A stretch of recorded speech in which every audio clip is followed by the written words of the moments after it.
بسم اللہ الرحمن الرحیم۔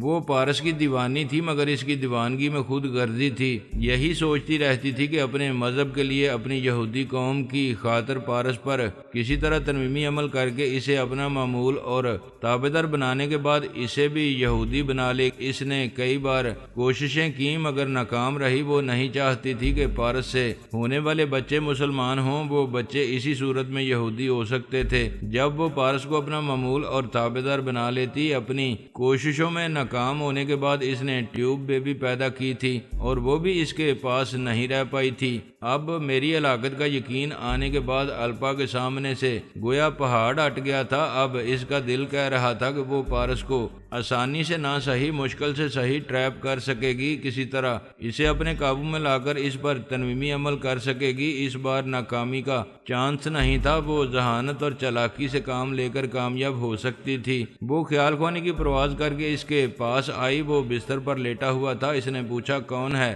الپا نے کہا تم تو آتے ہی مجھے پہچان لیا کرتے تھے۔ اچھا تم ہو الپا، میری طبیعت کچھ ٹھیک نہیں ہے، تم میری دماغی کمزوری کو محسوس کر سکتی ہو؟ ہاں محسوس کر رہی ہوں، لیکن دماغی کمزوری کے باوجود تم نے سوچ کی لہروں کو محسوس کر لیا۔ میرا دماغ اتنا بھی کمزور نہیں ہے کہ کوئی میرے اندر آ کر اپنی من مانی کر سکے۔ یہ تو میں جانتی ہوں تم غیر معمولی دماغی توانائی رکھتے ہو، ویسے تمہیں کیا ہوا، کیا بیماری ہے؟ اس کے جواب دینے سے پہلے ہی ثانی کی آواز سنائی دی، یہ لوگ گرم دودھ پی لو اور دماغ کو ہدایت دے کر سو جاؤ، صبح 10 بجے تمہارا آپریشن ہونے والا ہے۔ الپا نے پوچھا کیا تم ہسپتال میں ہو؟ تمہارا آپریشن ہونے والا ہے؟ کیا ہوا ہے تمہیں؟ پلیز چلی جاؤ، میں نہیں چاہتا کہ ثانی کو میرے دماغ میں تمہاری موجودگی کا علم ہو۔ ثانی نے پوچھا تم کہاں کھوئے ہوئے ہو؟ دودھ کا گلاس کیوں نہیں پکڑ رہے ہو؟ پارس نے چونک کر کہا کچھ نہیں، آپریشن کے بارے میں سوچ رہا تھا۔ ثانی نے کہا تم مجھ سے کچھ چھپا رہے ہو، کیا تمہارے دماغ میں کوئی بول رہا تھا؟ نہیں، تم کبھی کبھی شوقن بن کر شبہ کرتی ہو کہ الپا تم سے چھپ کر میرے دماغ میں آ کر میرا دل لباتی ہے۔ ثانی نے کہا تم نے الپا سے علیحدگی اختیار کی ہے لیکن اسے طلاق نہیں دی، پھر کیا میں شوقن بن کر نہ بولا کروں؟ پارس نے سوچ کے ذریعے کہا پلیز الپا جاؤ، میں نہیں چاہتا کہ تم میاں بیوی کے جھگڑے کا تماشا دیکھو۔ یہ کہہ کر اس نے سانس روک لی۔ الپا کی سوچ کی لہروں کو واپس جانا پڑا۔ پارس نے مسکرا کر ثانی سے کہا بیچاری چلی گئی۔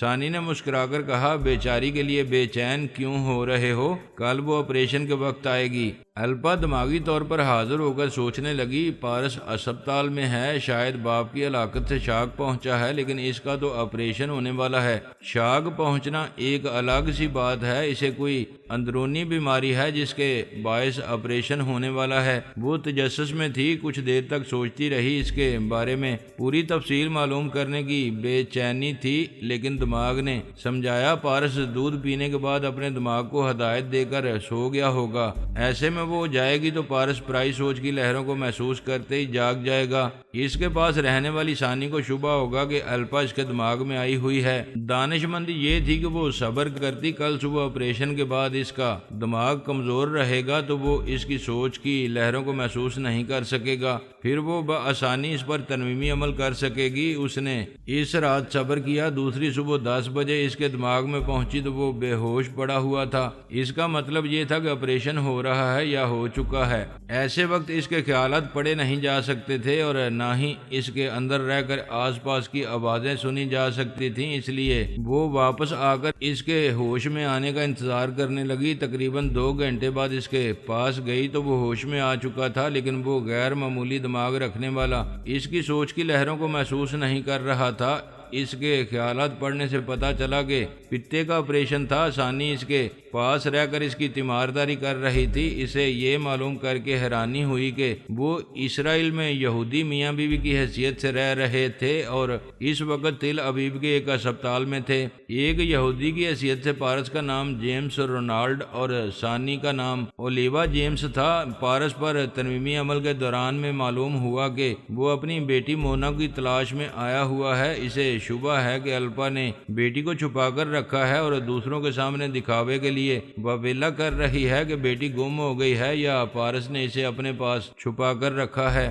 اس نے تنویمی عمل کے ذریعے پارس کی مکاریوں کو سمجھا، پھر اپنے عمل کے ذریعے اسے اپنا معمول ممول اور تابعدار بنا لیا۔ اس کی خوشی کی انتہا نہ رہی، اس کی ازلی خواہش پوری ہو گئی تھی۔ جس مسلمان کو اپنے جسم و جان کا مالک بنایا تھا اب اسے یہودی بنا کر رکھ سکتی تھی۔ ثانی اور پارس ہندوستان میں تھے، وہ خیال خوانی کر رہی تھی۔ پارس نے پوچھا وہ کیا کر رہی ہے؟ ثانی نے کہا اس بیچارے جیمز اور رونالڈ پر تنویمی عمل کر کے اسے اپنا ممول اور تابعدار بنا لیا ہے اور خوشی سے پاگل ہو رہی ہے کہ اب تمہیں یہودی بنا کر رکھے گی۔ پارس نے ناگواری سے کہا پاگل کی بچی کبھی سمجھ نہیں پائے گی کہ ماما نے روحانی ٹیلی پیتھی کے ذریعے اس کی ازلی خواہش پوری کر دی ہے، اب وہ ایک یہودی کو پارس سمجھ کر ملتی رہے گی۔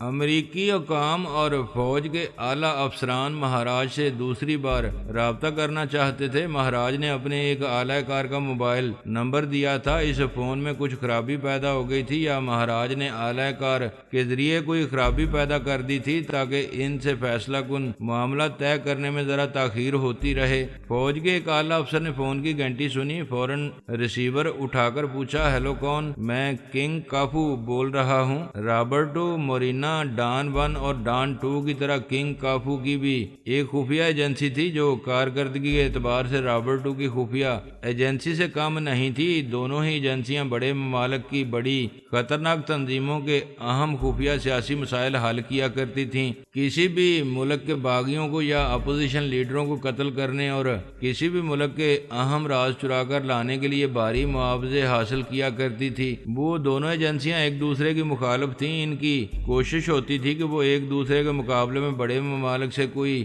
بہت بڑا ٹھیکہ حاصل کریں۔ اس بار رابرٹو نے مجھے قتل کرانے کا بہت بڑا ٹھیکہ لیا تھا اور اپنی دانست میں اس کی ایجنسی مجھے قتل کرانے کے بعد تمام بڑے ممالک اور خطرناک تنظیموں کے لیے بہت اہم اور قابل اعتماد ہو گئی تھی۔ کنگ کافو نے فون کے ذریعے امریکی فوج کے اعلیٰ افسر سے کہا پہلے تو مبارکباد وصول کریں، آپ نے رابرٹو کی ایجنسی کو ٹھیکہ دے کر بہت بڑی کامیابی حاصل کی ہے۔ کوئی سوچ بھی نہیں سکتا تھا کہ ہماری دنیا میں کرائے کا کوئی قاتل فرحاد جیسے پہاڑ کو کاٹ کر رکھ دے گا۔ کیا آپ کو یقین تھا کہ رابرٹو کی ایجنسی اتنا بڑا کارنامہ انجام دے سکے گی؟ اعلیٰ افسر نے کہا سچ تو یہ ہے کہ ہمیں یقین نہیں تھا، ہماری توقع کے خلاف رابرٹو نے کمال کر دکھایا ہے۔ آپ اپنے یہ الفاظ یاد رکھیں کہ رابرٹو کا کارنامہ توقع کے خلاف ہے، کیونکہ جو بات توقع کے خلاف ہوتی ہے وہ توقع پر پوری نہیں اترتی۔ تم کہنا کیا چاہتے ہو؟ میں جو کہنا چاہتا ہوں وہ آنے والا وقت بتائے گا، کیونکہ میں ابھی یقین اور بے یقینی کے درمیان ہوں۔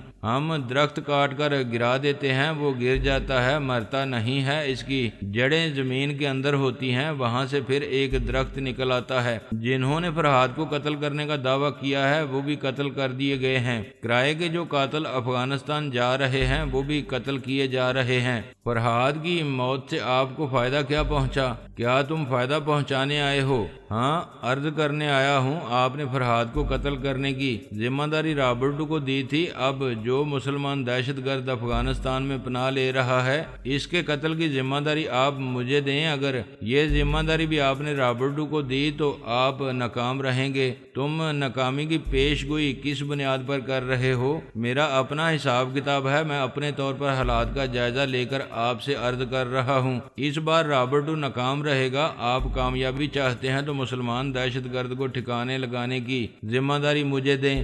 ہم مانتے ہیں کنگ کافو، تم بہت زبردست ہو، تم نے بھی بڑے بڑے کارنامے انجام دیے ہیں، لیکن اصول کی بات ہے جیتنے والے کو انعام بھی دیا جاتا ہے اور اس کا حوصلہ بڑھانے کے لیے اسے آئندہ بھی ٹھیکے دیے جاتے ہیں۔ آپ بھول رہے ہیں کہ میں نے بھی آپ کے لیے بڑے کارنامے انجام دیے تھے، کیا ان کا صلہ مجھے نہیں ملے گا؟ ملے گا اگر رابرٹو ناکام ہوگا۔ کوئی بات نہیں، رابرٹو کی ناکامی چند روز میں ثابت ہو جائے گی، پھر مجھے یقین ہے کہ آپ مجھے ضرور یاد کریں گے۔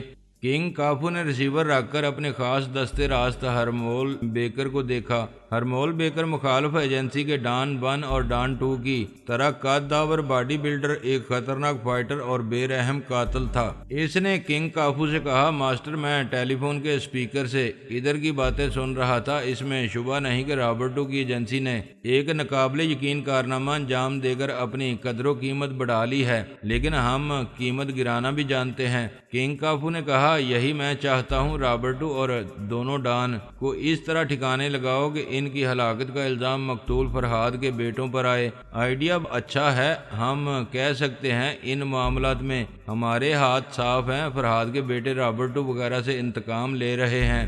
اس رات مورنیا وہسکی پی رہی تھی، رابرٹو کہہ رہا تھا میں نہیں پیتا، تمہارے دونوں بھائی نہیں پیتے، اس طرح ہم ٹیلی پیتھی جاننے والوں سے محفوظ رہتے ہیں، کیا تم یہ فضول سی عادت نہیں چھوڑ سکتی؟ وہ ہنستے ہوئے بولی اس خوشی میں تم سب کو پینا چاہیے کہ ٹیلی پیتھی کا شہنشاہ مٹی میں مل چکا ہے، جب وہ ہم تک نہیں پہنچ پایا تھا تو دوسرے کیا خاک پہنچیں گے؟ وہ ہم تک نہیں پہنچ پایا، لیکن تم نے دیکھا ہے کہ دنیا کی تمام سیکیورٹی ایجنسیاں فرہاد کے قاتلوں کو نہ بچا سکیں۔ بابا صاحب کے ادارے والوں نے شاید اسی لیے 40 دنوں تک سوگ منانے کے بہانے خاموشی اختیار کی ہے کہ وہ فرہاد کو قتل کرانے والوں کا بھی سراغ لگائیں، وہ ہمارے پتہ ٹھکانہ معلوم کرنے کی کوششیں کر رہے ہوں گے۔ وہ پہلے جام کا آخری گھونٹ پی کر بولی وہ تمام عمر کوششیں کرتے رہیں پھر بھی یہ راز معلوم نہیں کر سکیں گے کہ اس خفیہ ایجنسی کے اہم کردار ہم ہیں۔ وہ نہیں جانتے، لیکن ہمارے مخالف ایجنسی کا باس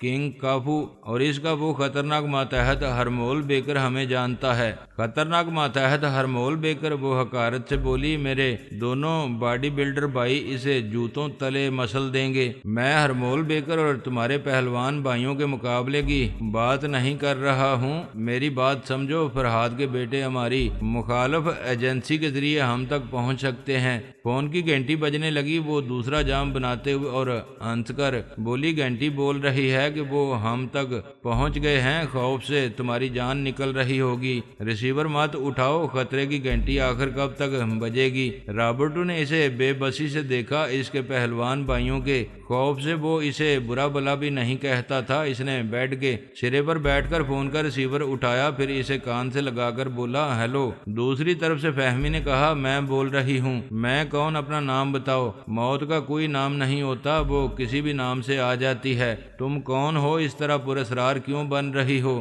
جب تک موت نہیں آتی پراسرار لگتی ہے، آ جائے تو اسرار ختم ہو جاتا ہے۔ میرے ریوالور میں 4 گولیاں ہیں، پہلی گولی مورینا کے لیے ہے تاکہ ابھی تمہیں یقین آ جائے کہ موت ان لمحات میں اس کمرے کے اندر آ سکتی ہے۔ وہ مورینا سے بولا فون پر کوئی عورت ہمیں دھمکی دے رہی ہے، کہہ رہی ہے ابھی تمہیں گولی مار دی جائے گی۔ وہ ہنسنے لگی، رابرٹو تم نہیں پیتے ہو مگر پینے والوں کی طرح بہکتے ہو، تم نے اپنے ہاتھوں سے تمام کھڑکیاں دروازے اندر سے بند کیے تھے، پھر گولی مارنے والی چڑیل کیا جادو سے یہاں آ جائے گی؟ فہمی نے فون پر کہا رابرٹو وہ یقین نہیں کرے گی اور تمہاری سمجھ میں نہیں آئے گا کہ وہ موت بند دروازے کے اندر کیسے چلی آتی ہے۔ جب مورینا کو گولی لگے اور وہ مر جائے تو پھر یاد رکھنا کہ میرے ریوالور کی دوسری گولی ڈان 1 کے لیے ہے، تیسری ڈان 2 کے لیے، چوتھی اور آخری گولی تمہارے لیے ہے۔ وہ بولا موت کا نام ایک الگ بات ہے اور کسی گولی مارنے